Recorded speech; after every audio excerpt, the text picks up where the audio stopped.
महामहिम राज्यपाल के अभिभाषण पर बोलने का आपने अवसर दिया, इसके लिए आपका धन्यवाद। सबसे पहले मैं भारत के संविधान निर्माता डॉक्टर B.R. अम्बेडकर साहब को नमन करता हूं। आप सभी दोनों दलों के लोग महामहिम राज्यपाल के अभिभाषण को जब पहले दिन यहाँ पढ़ने का मौका मिलता है, उस दिन ये सरकार के लोग उनके मुख से अपनी सरकार की योजनाओं के बारे में, और ज्यादातर अगर अभिभाषण को हम पढ़ते हैं तो उसको देखने को मिलता है पिछली सरकारों को कोसने का लिखा जाता है।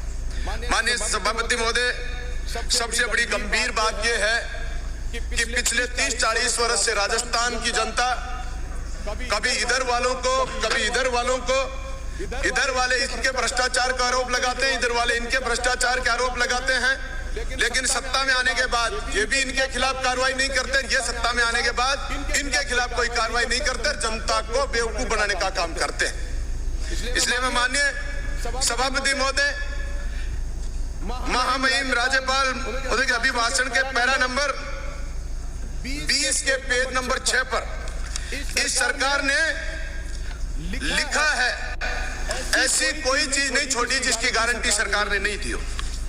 उन्होंने लिखा, हम हर चीज की गारंटी देंगे।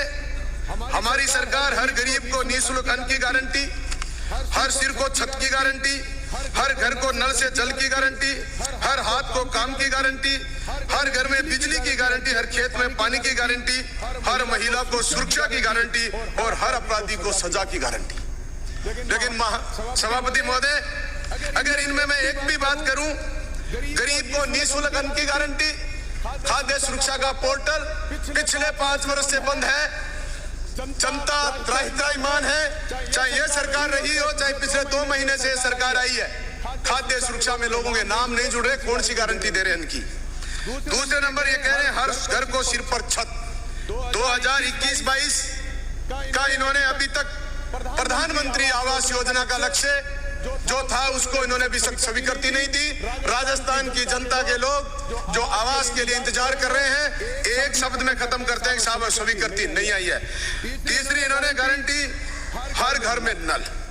सभापति महोदय, में सबसे बड़े गंभीर विषय है और जिस पर आज हमारे माननीय मंत्री महोदय जवाब भी दे रहे थे, जल जीवन मिशन के नाम से इस सरकारों ने जो बड़ी योजना, मैं तो मेरे विधानसभा क्षेत्र की कह सकता हूं, जो कार्य 1.5 वर्ष में होना चाहिए था वो कार्य 2 वर्ष में भी पूरा नहीं हुआ। एक भी टंकी का निर्माण नहीं हुआ, नियमानुसार एक भी पाइपलाइन नहीं डाली गई, और जिस तरीके का भ्रष्टाचार इस जल जीवन मिशन में हुआ है, इससे बड़ा भ्रष्टाचार दुनिया में कहीं नहीं हुआ होगा। हर घर नल निश्चित रूप से जाएगा, लेकिन जल नहीं जाएगा, ये मैं गारंटी दे सकता हूं, ये सरकार दे रही है, लेकिन मैं ये गारंटी देता हूं हर घर जल नहीं जाएगा, नहीं जाएगा।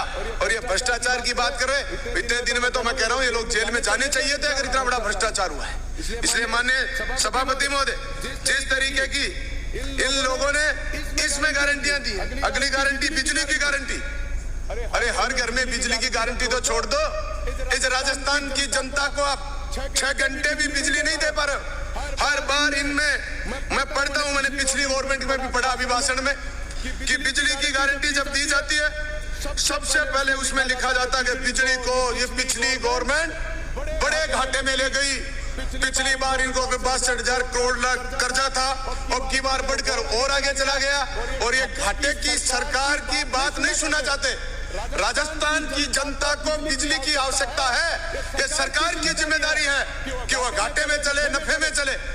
इस सरकार से गणित के आंकड़े कोई मांगने नहीं आता, सरकार से बिजली चाहिए, वो जनता को मिलनी चाहिए। जो 6 घंटे वाली है वो 18 घंटे मिले। किसान को 6 घंटे में जो बिजली मिलनी चाहिए थी, किसान ट्रिपिंग में बैठा है, हर 1 घंटे बाद ट्रिपिंग आती है, उनका अगर 6 घंटे बिजली नहीं मिल पाए तो दोबारा उनको बिजली नहीं दी जाती। सभापति महोदय, बिजली के इस कदर हालात है, गांव में ये नए कनेक्शन की बातें करते हैं, इनके पास बदलने के लिए ट्रांसफार्मर नहीं है, इनके पास केबल नहीं है, इनके पास नए कनेक्शन देने के लिए पोल नहीं है। इनके सामान के अभाव में राजस्थान का किसान, राजस्थान का आम उपभोक्ता इस बात की लड़ाई लड़ रहा है कि 1-1 वर्ष तक डिमांड राशि भरने के बाद भी इनके कनेक्शन नहीं है। इस सदन के पूरे 200 सदस्यों को इस बात का ज्ञान है और आभास है कि बिजली की बहुत बुरी हालात है। अब जनता के साथ पिछली सरकार ने मुफ्त बिजली की घोषणा करी, लेकिन मैं ये कहना चाहता हूँ इस सरकार भी उस पर गौर करे कि आप बिजली के जिस तरीके से मुफ्त की बात कर रहे हो, ऑडिट के नाम से बिजली बिलों में 3 वर्ष पीछे का ऑडिट बनाकर बिलों में 20-20 हजार रुपए, 10-10 हजार रुपए, 50-50 हजार रुपए ऑडिट के नाम से जो उपभोक्ता लगातार बिल भरता रहा है, उसके बाद भी लूट मची हुई है और कोई सुनने वाला नहीं है। एक शब्द में कहते हैं ये आपके ऑडिट आ गई है, इसलिए ऑडिट का भुगतान करें। माननीय सभापति महोदय, ये सरकारें गारंटी देने का काम इस बिल में करती है। अपराधियों की सजा की गारंटी भी बहुत बड़ी सब्जेक्ट है। आपने कहा अपराधियों को हम भ्रष्टाचारियों को रोकेंगे। मैं सरकार के माध्यम से, आपके माध्यम से सरकार अपराधियों के साथ सांठगांठ से चल रही है और सरकार जब तक इस पुलिस सिस्टम पर नियंत्रण नहीं करेगी, ये गैंगस्टर, ये अपराधी इसी तरीके से करते रहेंगे। सरकार के माननीय हमारे मुख्यमंत्री महोदय को जब जेल से धमकी मिल जाती है, इससे बड़ा दुर्भाग्य राजस्थान के लिए कोई और नहीं हो सकता। और माननीय मुख्यमंत्री को हमारे जो सदन के नेता हैं उनको भी धमकी जेल से मिलती है, इससे बड़ा दुर्भाग्य नहीं हो सकता। इस पर नियंत्रण करो।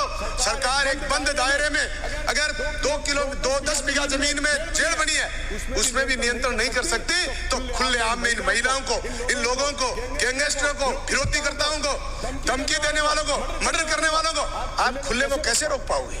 दूसरा, इस मामले में भ्रष्टाचार में सरकार ने कानून बनाया, भ्रष्टाचार में लोगों को पकड़ा जाए, लेकिन पकड़ने के बाद सरकार ने वो नुमाइंदे अपनी बात हाथ में रखी है, अभियोजन स्वीकृति। जिस अपराधी को सीधा पैसे लेते पकड़ लिया, कोई और करने कानून में ऐसा नहीं है। तो मैं सभापति महोदय कहना चाहता हूं, इन भ्रष्टाचारियों पर लगाम लगाने के लिए कोई अभियोजन स्वीकृति नहीं होनी चाहिए। जो पकड़ा गया वो जेल जाए, उसके खिलाफ कार्रवाई हो। अभियोजन स्वीकृति के नाम से सरकार ने IAS, IPS, RS जो बड़े बड़े ऑफिसर्स बैठे हैं, उनकी अभियोजन स्वीकृति सरकार के खाते में पेंडिंग है और सरकार उनकी अभियोजन स्वीकृति नहीं देना चाहती। इसलिए सभापति महोदय, मैं सरकार से मांग करता हूं इन भ्रष्टाचारियों के खिलाफ कार्रवाई करने का काम करें।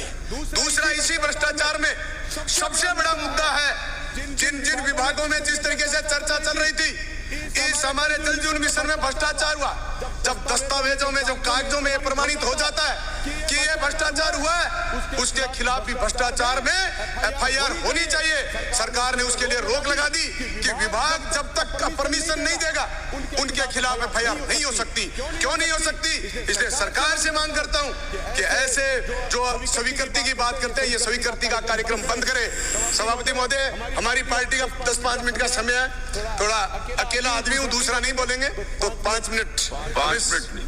आज सभापति महोदय, सुनिए, वक्ताओं की संख्या अधिक है, सॉरी, इसलिए सीमा में बोला। सभापति महोदय, इसके साथ ही साथ मैं आपको खिलाड़ियों के नाम से, हमारे मंत्री महोदय है नहीं, इस प्रदेश के नौजवानों के साथ, उन खिलाड़ियों के साथ, पैरा मेडल के जो खिलाड़ी हैं या सीधे मेडल जीतने वाले जो खिलाड़ी हैं, इन खिलाड़ियों के बारे में पिछली श्रमिकों को मृत्यु 2-1 मिनट में मैं समाप्त करता हूं। सभापति महोदय, इसी तरीके से हमारे विधानसभा क्षेत्र में मेरा नहर का बड़ा मुद्दा है और सरकार हर बार वहां चकबंदी, मुरबाबंदी, किल्लाबंदी की बात करती है सिद्धमुख नहर परियोजना के लिए, लेकिन पिछले 30 वर्ष से कभी हमारे गहलोत साहब की फोटो लगती है, नाम लगता है, कभी हमारे इंदिरा गांधी जी का नाम लगा, कभी हमारे राजीव गांधी जी का नाम लगा, और अब की बार इस सरकार में 5 वर्ष की सरकार में फिर कहा कि हम किल्लाबंदी, मुरबाबंदी करेंगे, लेकिन किसानों को बार बार बेवकूफ बनाया गया। सभापति महोदय, मांग करता हूं, मेरे किसानों की बहुत बड़ी मांग है, इस मांग पर आप मुख्यमंत्री महोदय गौर करेंगे। आप पीने के पानी नहीं दे सकते, सिंचाई के पानी नहीं दे सकते, और ईस्टर्न कैनाल की जो हमारे अभी बात कर रहे थे यूनुस जी, मैं उनके बारे में इतना बड़ा भ्रष्टाचार घोटाला उस गाद को निकालने के नाम से जो मैंने पहले भी रखा, उस नाम से बजरी के माफिया उत्पन्न हो गए। इसलिए इस राजस्थान में हमें इस संविधान की सरकार चाहिए, इन राम की सरकार की, इनकी विचारधारा की बात हम राम को मानने वाले हैं। मोदी जी ने कहा राम सत्य है और ये नहीं रहे,